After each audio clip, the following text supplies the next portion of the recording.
po sa ating lahat, Team Edsi, kumusta? No? So, Edu ay kinabahan sa sinabi ni Nanay Hansen.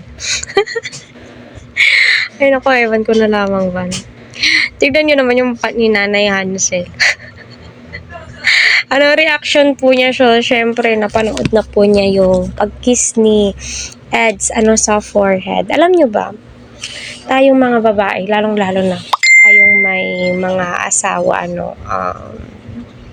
pag hinahalikan po tayo ng ating mister sa ating forehead, sign po yon na nire-respeto kanya, ginagalang kanya sa napakaraming tao. Masasabi mo, ay naku, napakaswerte naman po talaga ni Fiancé. Hindi po yung pag-kiss sa forehead, ibig sabihin po nun, ay ganito ganyan. No? So, sa mga titas dyan, mommies dyan, sa mga may boyfriend, girlfriend po dyan. So, relate na relate po tayo yung ganito. Kasi yung mister ko, no, bago po siya pumunta ng duty, hinahalikan po niya yung forehead, diba? So, ang gaan kayo sa pakiramdam yung mga ganitong mga bagay, So, ano nga ba yung reaction ni Nanay Hansel? So, syempre, kinikilig. Syempre, proud po yan.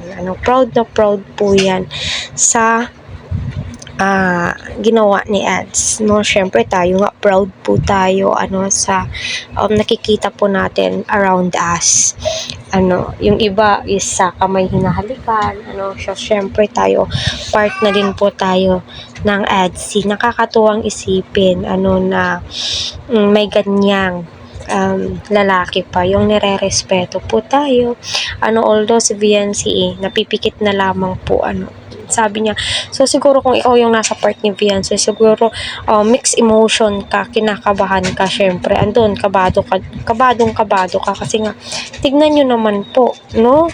Tignan nyo yung ginawa ni Eds, no? Diba? Hindi naman po yakap yun, diba? Yung ginawa ni Fiancé. Parang friends, hugs. Ay, ano bang tamang term po nun, nasa dulo ng dila ko, di ko lamang pumabanggit pero nakakahaping tignan na may respeto po sila sa isa't isa.